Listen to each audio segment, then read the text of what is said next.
You know what's been really disappointing lately? Superhero movies. Like, I'm not saying I hate all superhero movies, but you gotta admit, it's kind of a played out trope. Like, I think the last Marvel movie that I saw that I was genuinely interested in was Guardians 3, and even then, in the theater, I was kind of just thinking to myself, how many more of these do I want to watch?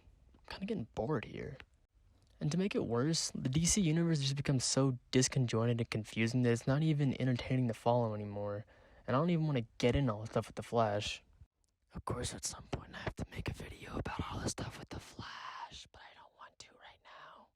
Plus, DC pretty much just wasted a bunch of top talent on movies that are never gonna happen. I mean, they fired Henry Cavill, they fired Ben Affleck. Well, I mean, I guess he kind of quit, but still. They fired Gal Gadot as Wonder Woman, they fired Aquaman, they fired... Well, actually, that was probably a good idea. But like I said before, and why I mentioned him first, was because the most important loss easily was Henry Cavill as Superman. I know not everybody liked Man of Steel. I actually liked Man of Steel a lot. It's the best. And the muscles. Such big muscles. It was just really sad to see him go from a role that I felt he really earned and actually did pretty well in the 2 movies he was given.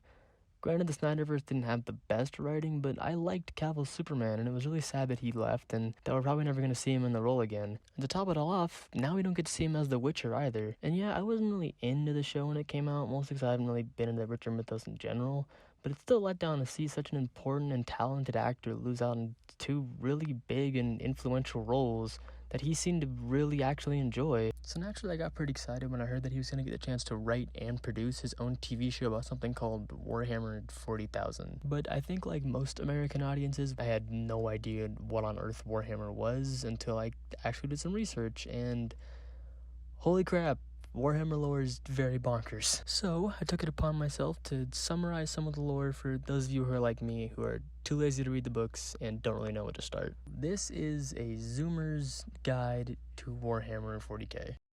Okay, so first off, the basics. Warhammer 40k is a war game developed by Games Workshop that came out in 1987 under the original name Rogue Trader. For those of you who don't know what wargaming are, it's essentially when you get a bunch of little plastic men and make them fight each other.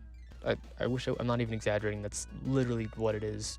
And just to clarify, I'm not really into the tabletop, partly because... Look, I got a lot of nerdy hobbies, okay? I'm a music nerd, I play D&D, I read comic books, I can't get into wargaming too. Also, the minis are really, really expensive. So this video is more going to be talking about the lore of Warhammer 40k, and oh boy, there is a lot of lore. And when I say a lot of lore, I mean more than 350 novels worth of lore. So needless to say, this is kind of going to be the abridged version of all that. So everything starts out with the God Emperor of Mankind. Let me try that again. The God Emperor of Mankind! In case you couldn't tell, he's a very, very humble dude. So basically the God Emperor decides, you know that thing, the galaxy? I want to own that. I want to be like the king of all of that, of everything. So just to preface all this, everything we're talking about is taking place in the year 40,000, or well, I guess technically 30,000, meaning the 31st millennium. So humanity's pretty much figured everything out. There's no war and hate and famine. Well, that's not true. There's a lot of that stuff, but the God Emperor of Mankind has decided that he doesn't want to do that anymore. So what do you do when you need to unite a bunch of people and make them all listen to you so you can conquer the stars? Well, you give a bunch of techno-barbarians really advanced power armor and tell them to help you conquer Earth. And that's what the Emperor did. So the Emperor takes his... I'm sorry. His Thunder Warriors. God, I really hate that name. So the Emperor takes his Thunder Warriors and conquers Earth, but he realizes that there's a few problems. See, the Thunder Warriors, they go crazy, because essentially, Thunder Warriors are just humans on a lot of steroids. Like, The Rock plus every other member of the WWE in the 90s steroids. There's a lot of steroids. So how does the Emperor choose to address the problems with his new techno-barbarian super soldiers? He decides to genocide them. Just genocide and get rid of all of them. Well, in the 40k universe, it's called Exterminatus. So yeah, the Emperor Exterminatus is the Thunder Warriors, because that's how we solve our problems like adults. We Exterminatus them. I just want to remind you guys that the Emperor is supposed to be the good guy in this setting. That's kind of crazy to me. But now the Imperium is left without an army to defend itself and to conquer the rest of the galaxy. So the Emperor has to think fast. So what does the Emperor do? He has 20 children. You might be asking yourself, how does having 20 children make it easier to conquer the galaxy? And to that I say, I'm getting to it. Stop asking questions, just enjoy the video. So the Emperor gives birth to 20 children, each called a Primarch. And guys, I'm gonna level with you, each Primarch is pretty much just an anime protagonist. They're these 8-foot tall demigods, each with their own power and specification. They're all good at certain things and bad at certain things, and they all have really cool, edgy backstories. Some of them are a lot better than others, but to be honest, they're all cool and fun to read about, and people love making fan art of them, if you know what I mean. Wink wink. So for each Primarch, the Emperor makes these things called Space Marines, which are based off of the gene seed of each Primarch. I don't know why I got so specified with the word seed, but moving on. The gene seed makes these things called Space Marines, which are essentially the Thunder Warriors, but better. All of the mental health issues and the deformities are gone.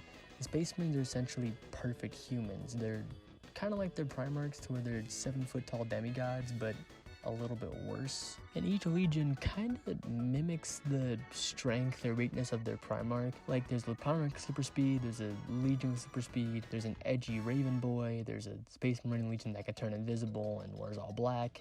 You kind of get the idea. Space Marines are kind of the bread and butter of 40k. Like if you took 10 promotional materials like from Games Workshop, 9 of them would feature Space Marines in some way or another. That's because Space Marines sell minis really well, which makes sense. I mean, if you buy one army of Space Marines, you can pretty much just paint them any color and then voila, we now have 2 armies of Space Marines. Hell, now you have 3 armies of Space Marines. Oh, you want to make your own legion? Go ahead, color them different colors. There, now you got a rainbow Space Marine, part of the shit farts legion. Like if I had to be honest, 90% of what I like about 40k comes from Space Marines. That's not just because they're important in the lore, because they're just fun to draw. Like I spent hours in the past few months just drawing Space Marines in my notebooks over and over again because it's fun and kind of gratifying to draw a big man in a big burly suit with a big burly sword.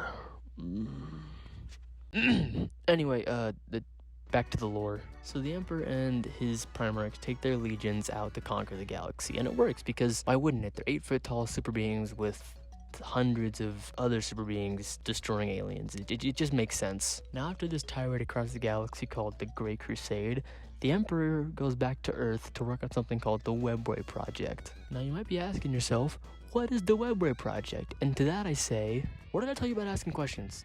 Stop doing it. Just stop.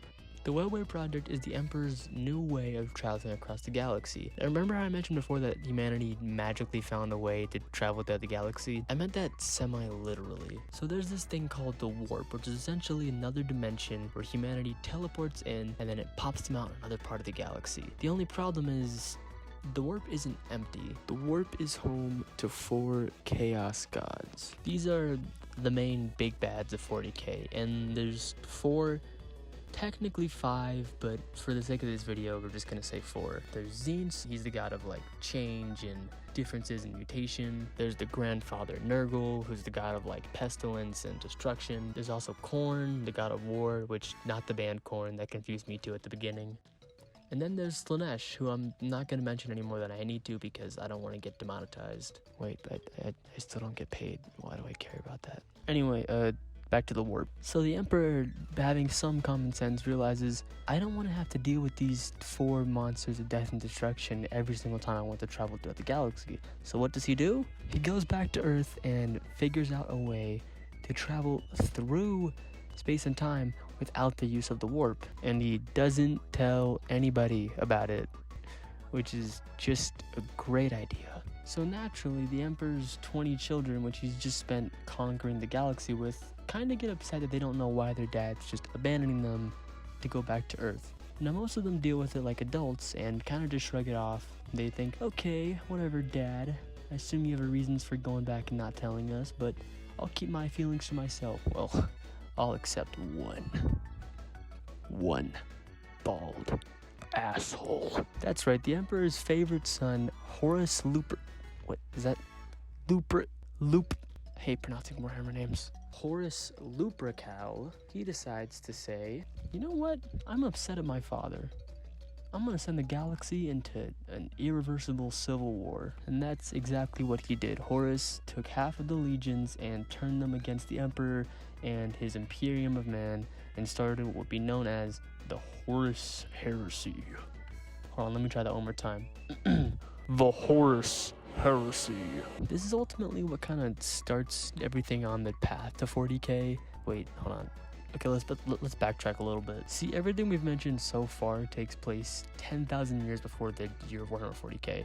So it takes place in the millennium 30,000. Now, 10,000 years later, in current lore, in the year 40k, the Imperium is still largely dealing with the effects of the Horus Heresy. Like, all the evil space marines that fought in the Horus Heresy are now called Chaos Marines because, you know, they're corrupted by chaos, and they're still running around causing a havoc for the galaxy. And on top of that, there's all these new threats in the galaxy, like evil space bugs that devour organic matter, evil space elves. Yeah, Warhammer are space elves. Oh yeah, there's also orcs. Orcs are really funny. They pretty much just go wherever the biggest thing is and fight it and wreak havoc and break things.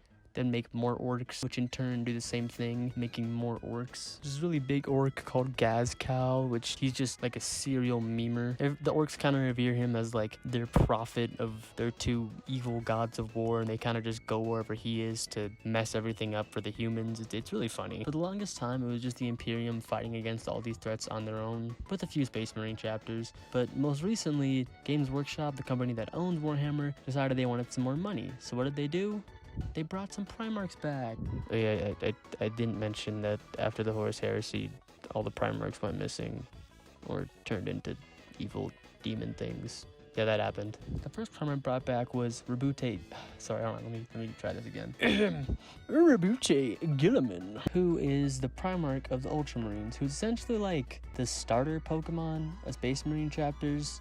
Like, everybody looks at them, and they're kind of like the OGs. Let me put it this way. If Space Marines are the poster boys of 40k, then the Ultramarines are the poster boys of the Space Marines. They're the Space Marines that even the Imperium looks at as kind of what all the legions aspire to be. Basically, the Ultramarines are really important, and getting Gilliman back was kind of like the shock to life that the Imperium really needed. Gilliman's big power is that he's really good at, like, administrative stuff and tactician stuff and things like that. And he's kind of putting the Imperium back on top in terms of where they sit at in the galaxy. Most recently in the lore, though, a second Primarch came back. Mr. Oh, hold on, I'm just gonna say it right the first time. Mr. Lionel Johnson. Everybody loves Lionel Johnson. Anyway, the two haven't quite met up in the lore yet. They're probably saving it for the next big novel release. But 10th edition did just get released, so I can't imagine they'd wait too much longer. Again, I don't play tabletop, and I'm not really in a big rush to pick up any minis, but I do love reading the books, and I do love looking at the lore, and I'm pretty excited to see where it goes from here. Especially with Henry Cavill's TV show, which is set to premiere next year on Amazon Prime, which he's gonna both produce and star in. I think the lore is in a very good place, and I cannot wait to see what happens next. And I'm willing to bet you, as soon as that first season comes out, they're gonna bring another Primarch back. And if they do, fingers crossed, it's one of my two favorites, Jagatai Khan of the White Scars or Corvus Corax of the Raven Guard. The only problem is, neither of those legions sell really well, so it's probably gonna be somebody a bit more famous, but here's to hoping. Hey, you're mostly caught up now. I missed a lot of the big stuff. I didn't really talk about any major characters, but if you want to learn more, there's a pretty big and healthy Warhammer community on YouTube, and I suggest you check them out. I included some videos in the description that may help get you started. Let them know I sent you, or don't, because this channel only has 2 videos at this point, so maybe wait a month. I gotta go record an end card. Bye. I really hate recording in a closet. Like, my computer fell while I was recording this, and my back's hurting. God, I really need to get a new chair and a second monitor. Like, I really need a second freaking monitor. Anyway, I need a catchphrase. So for now, we're just gonna say my catchphrase is catchphrase. See you guys next time. Catchphrase. Goodbye. That was actually a pretty good end card.